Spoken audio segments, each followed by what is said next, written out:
પવનભાઈ ધ્યાન રાખો વિડિયો ઉતારે કેમ છો ભવાનભાઈ? વર દાદા મજા જ હોય ને. હા શું કામ દાદા? હું તો કાશીથી આવ્યા છું. કાશી છે બાઉ બાઉ બધાને નો ઉતર લેવે હે ગાયનું હોય તો નો ઉતર લેવે લીધું ને ત્યાં પકડા જાય તઈ આમ જુઓ આમાં જુઓ દેખાય છે ને પલો લઈ લેવો ભાઈ તો અહીં તમારા પણ આવશે ફોટો તમારા મોબાઈલમાં આવશે એમ हाँ जो अब ये भवान भाई हैं और गाय पालक हैं ग्वाला यहाँ ठेठ भाषा में भरवाड़ कहवाय ना भरवाड़ मालधारी मालधारी मालधारी माल एटले दूध दही गोरस और गाय जो है ना हमारे भारत भूमि की पहली पुरुषार्थ कहवाय गौरव कहते ने फला भाई ने કેટલો गौरव છે गौ तो गौ हो गए रव माने गायो रंभाय ने बोलતું है गाયું ને તો જેની પાસે જેટલી વધારે ગાયો હોય ગાયો રાડ પાડે એને કહેવાય ગૌરવ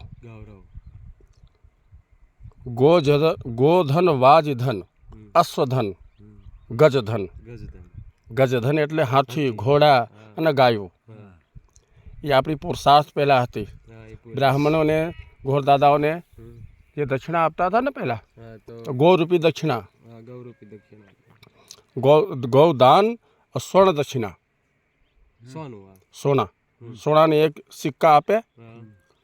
2 સિક્કા આપે 10 સિક્કા 5 સિક્કા આપે હા દેતા થા તો એટલે ગૌ આપણી મેન કમાણી હતી પુરુષાર્થ જેની પાસે જેટલા વધારે પશુ હોય ગૌ માતા હવે ગૌ માતાની બધાને ખબર પડી નકર આ જો અમારે આજે ગાડ બકરાનું આ ખાતર લેવા ખુચી નથી એટલે અમારે ગાઉનું અવાયું ખાતર લેવું તઈ જો અત્યારે અમે ના પડે હમણાં નથી તમે વિચાર કરો કે ગૌ ન હોય હા તો દૂધ અને ગોરસ દધી આપણે ક્યાંથી મળે માખણ ઘી બજારમાં તમે જે લેવા જાઓ ખરીદવા ક્યાંથી આવતા હશે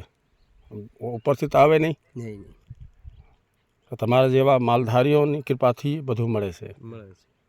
એ બિચારા પોતે ગામ ગામ ખેતર ખેતર જંગલ જંગલમાં રખડીને અને તમને આપે છે સમાજને આપે છે એટલે કે હવે એને માલધારી કે ભાઈ માલ ખાધેલો શરીર છે કે નહીં કે આખા સુખા રોટલા આપણે નથી ખાતા ભાઈ માલ ખાઓ છો માખણ ને ગોરસ આપણે લઈએ કહેવત છે હા કતડા તો નાગરિક કહેતો ભાઈ 2 વર્ષ ખાતરનું કહે કાપલા કર્યો કોઈ પાછો વાહ ધણી થાય અને આમ તમે ખાતરમાં તમને પડે છે મોંઘું ખાતર તમે ક્યાં વાપરો છો ખેતરમાં ગાયું ને અને ઓલી યુરિયા ને બધું નથી હોય ને તો હું કથડા તને કહેતો અમારા મકાન માલિક આવે છે મહિનાથી કેડે વાટા પ્લાસ્ટર કરવા લગ્ન છે મેં કાંઈ વાંધો નથી મેં કીધું જો આ બિહાર અમારે તો રહેવાનું ને ગામમાં તો દાડી અમારા લઈ ગઈ લોભ ને કે બિહાર સીમાં તાણી પાદરોમાં જ બિહાર